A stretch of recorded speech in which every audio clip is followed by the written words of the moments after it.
importante de este día jueves tan diversa, tan atomizada. Lo primero es la idea de que hay una tensión máxima, ¿no? Porque estas imágenes son de una tensión extrema, máxima. Estamos en una campa en la 9 de julio, porque no tomamos mucha dimensión. 2000 carpas, baños químicos, escenografías por doquier, frente al Ministerio de Trabajo, pero también frente al Ministerio de Desarrollo Social. No es solo la 9 de julio, es Córdoba. No solo es Córdoba, es Rosario. Es la conflictividad creciente. Era Mendoza hasta que una orden de desalojo terminó con el reclamo. Era el Chaco hasta que pasó la barra brava de Talleres, que no llegaba al partido con Independiente. Finalmente ganó además. Y la terminó abriendo con gente apuñalada. Porque los que bajaron de los micros eran barras bravas, que tenían armas blancas. Es lo que pasa en Villa Mascardi, de lo cual vamos a hablar en un ratito nada más, porque hay más tomas, porque se han multiplicado los problemas y porque se reunió Aníbal Fernández con la ministra de Seguridad de la provincia de Río Negro y dijeron que no van a hacer nada apartado de la ley, o sea, sin orden de un juez. Una justicia que también parece actuar con cierta lentitud, pero un poder político que en todos los casos parece dejar hacer. Con esa imagen, esta, que estaba acá, de esta casilla, que fue baleada, usurpada por pseudo mapuches, según dicen, o grupos violentos, de eso no hay duda, que creen tener derechos que en realidad no poseen. Con gendarmes que tuvieron que correr, que tuvieron que salir, que tuvieron que dejar la posta que supuestamente era la posta para cuidar a los ciudadanos de Villa Mascardi, que no están siendo cuidados. A tal punto que ya hay más de 40 hectáreas tomadas. A esta hora. Y de eso vamos a hablar también en un ratito con Elio. Ahora, más allá de todo esto, lo que está en el emergente es la tensión máxima. ¿El conflicto de los neumáticos es una tensión extrema o no? Hace más de 5 meses que venimos con el conflicto. Las plantas están totalmente paradas. No se alumbra un acuerdo. ¿Están más cerca? Sí. Pero no quieren pagar el 200% por trabajar horas extras los fines de semana. Las empresas. Dicen que eso los deja fuera de cualquier ecuación de estructura de costos y de competitividad. Y que Bridgestone inclusive ha dicho estoy dispuesto a cerrar si es en ese contexto hay que firmar un acuerdo. Entonces, uno tiende a pensar, hoy el presidente en persona se inmiscuyó en la cuestión. Pablo Moyano, el presidente y Crespo estuvieron hablando, el máximo líder de los trabajadores del neumático. Hubo un cuarto intermedio, la reunión ya empezó en el Ministerio de Trabajo pasada la 1 de la tarde. Están más cerca, los empresarios estiraron la oferta para cerrar la paritaria 2021, lo contábamos ayer, pero el 200% es un obstáculo. Y los empresarios dicen, mire, esto es una negociación, entonces concedemos un aumento adicional, ok. Pero entonces bajen esta pretensión, porque un acuerdo es un acuerdo, es estar dispuesto a ceder. La intransigencia gremial naturalmente hace que no se ceda, o que no puedan a sus bases darse vuelta y decirle, miren, acordamos esto, es mucho más de lo que teníamos, pero esto finalmente no lo conseguimos, pero sí todo esto. Parecería que en la Argentina es a todo o nada todo el tiempo. ¿No les parece eso? Da la impresión que todo el tiempo es a todo o nada. Y estamos obturando el diálogo, que es indispensable en democracia para crecer con el otro, no contra el otro. Y entonces se impone el más fuerte. Y entonces vemos estas imágenes. Y vemos el desalojo de la autopista 25 de mayo, como ocurrió en el día de hoy. Pero también vemos cómo hay una sensación de repliegue del Estado. No solo en términos de seguridad y de orden, sino también de repliegue del Estado en términos del espacio público y en términos de prestaciones, que acá empieza otro problema ya más gravoso. No es solo el Estado no cumplimentando las tareas básicas, sino además no pudiendo asistir en medio de una pobreza que finalmente es todo lo dañina y devastadora que ustedes ya conocen. La foto de hoy es peor que el dato y la estadística que conocimos ayer, con la foto estática el 30 de junio, o la indigencia misma, donde 1 de cada 10 argentinos casi no come la ración de alimentos que requiere cada día. Entonces, esto es la primera idea que se me ocurre, está sobrevolando ante toda la actualidad que nosotros tenemos y podría seguir citando casos. Por supuesto que está la inseguridad, la violencia y todo eso. El otro elemento, el segundo, es esta economía volátil y riesgosa que está enfrentando la Argentina, pero también el mundo. Es decir, Wall Street está con pérdidas importantes. El mundo parecería marcar que la tendencia de suba de tasas no va a mermar, que el costo del dinero va a ser más caro, que los bonos del Tesoro norteamericano van a volver a ser considerados por parte de los inversores y que va a dejar de tener tanto flujo de inversiones las economías emergentes, entre otras la Argentina. Y en consecuencia, lo que era viento de cola podría ser un viento de frente. Empieza a ser cada vez más riesgoso, además, todo lo que uno haga en términos económicos. En Reino Unido hay una percepción de que la lira, que no para de devaluarse, está en una situación muy crítica. Reino Unido después del Brexit y después de haberse ido de la Unión Europea. Lo va a contar Christian Martin en un ratito. Alemania está con tasas de inflación históricas desde la Segunda Guerra Mundial, 10% anual. Los ha trastocado por completo a los alemanes.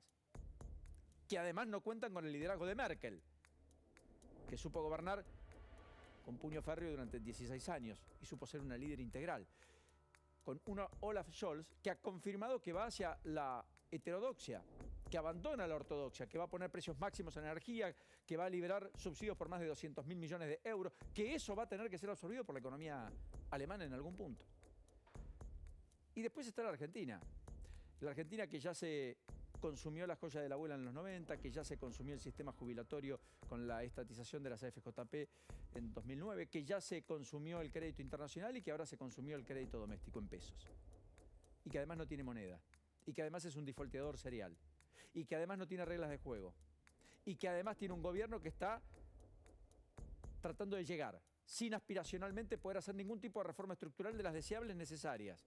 Y con un Massa que ayer mismo en el Congreso, él plantea que él siente que está dando casi los últimos pasos en la política, como tratando de quitarse presión y diciendo, miren, si no me acompañan, ojo que yo ya estoy casi afuera, pero hay cosas que vamos a tener que hacer porque alguien va a tener que gobernar la Argentina del futuro.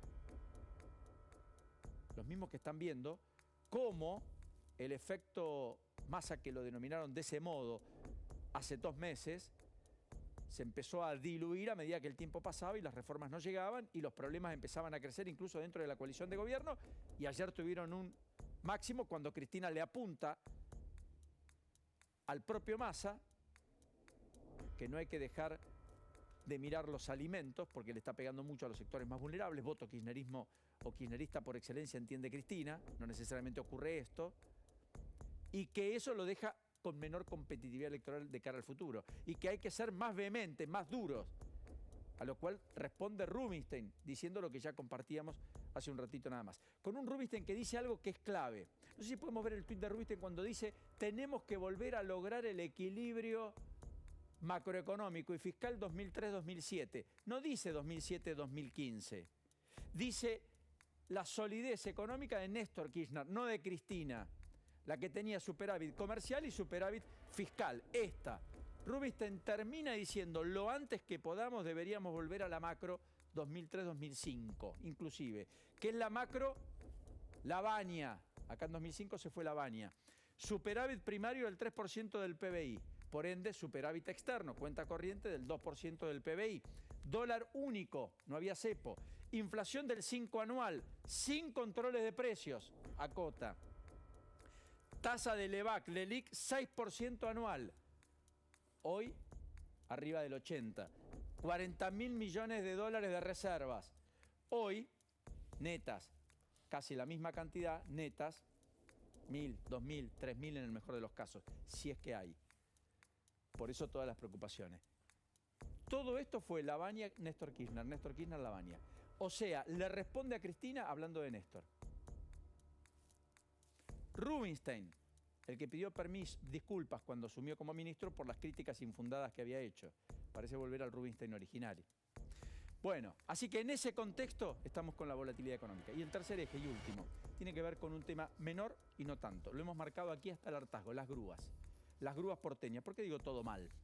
Porque lo que se conoció finalmente, lo que termina ocurriendo es que hubo un acuerdo. ¿Por qué todo mal? Primero lo explico. Esta es una concesión que entrega Carlos Grosso a comienzos de los 90, por 10 años. Venció en 2001. 2001. A partir de allí nunca más se hizo una licitación como hubiera correspondido, sino que se renovaba automáticamente cada año, de manera sistemática, por parte de Aníbal Ibarra, Jorge Tellerman, Mauricio Macri, Horacio Rodríguez Larreta. Nadie nunca explicó por qué. Parecían intocables. Se agravó cuando se conoció además que desde el 2014 la ciudad le había especificado el canon, lo cual lo licuó. Terminó siendo una nimiedad, 55.000 pesos por mes. ¿Cuánto? Sí, 55.000 pesos por mes.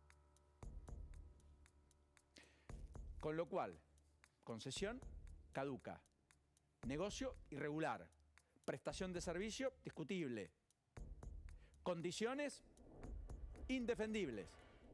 Empezó a crecer el reclamo. Rodríguez Larreta dijo, voy a mandar la licitación. Convoca la licitación para que salgan los pliegos. La valida la legislatura. Vino la avanzada. Bueno, pero con esta irregularidad suspendamos al menos el servicio. Lo estatizó, lo expropió. Al estilo Chicone. Empezaron a dudar, lo expropiaron. Expropiaron significa pasó a manos del Estado. Moyano pegó el grito en el cielo y dice, muy bien, pasa a manos del Estado, todo perfecto, pero hay que indemnizar a los empleados. ¿Cómo? ¿Por qué? Si está garantizada la continuidad laboral. Porque hay una ley no escrita, Moyano, que es la ley más o menos de 1998, que cada vez que hay un conflicto de esta magnitud con las empresas de recolección de residuos era más harto evidente, los empleados de esa empresa que era comprada por otra tenían que ser indemnizados para pasar a ser parte de la otra empresa. Pero como si yo garantizo la condición laboral, estoy garantizando la continuidad y estoy garantizando la antigüedad y por lo tanto el sueldo, el rango, ¿está correcto? No, Moyano dice, sí, todo eso está perfecto, pero pague la indemnización. Pero si yo no tengo que indemnizar, si yo estoy vendiendo, es lo que pasó cuando de Narváez compra Changomás. ¿Se acuerdan? Que fue una discusión. Terminó laudando a favor de Moyano. El gobierno porteño, ¿qué hace? Le va a pagar 4 millones de pesos a cada uno de los 500 empleados del servicio de grúa. 2.000 millones de pesos. 2.000 millones de pesos. Entonces el trabajador va a estar indemnizado y al mismo tiempo con continuidad y garantía de continuidad laboral. Lo único que cambia es que le va a pagar la ciudad lo que antes le pagaba una empresa privada. Que a propósito nadie investigó muy bien quiénes son, quiénes están detrás, por qué el negocio se llevó adelante en las condiciones que yo les conté durante el tiempo que yo les dije. Quizás alguna explicación es cómo se financia la política o cómo se ha financiado parte de la política porteña. Por eso, todo mal. Se impone una licitación, se impone un nuevo pliego, se imponen condiciones y por sobre todas las cosas, transparencia, la que nunca hubo. Bien, y pasamos al capítulo económico que planteaba recién Paulino en la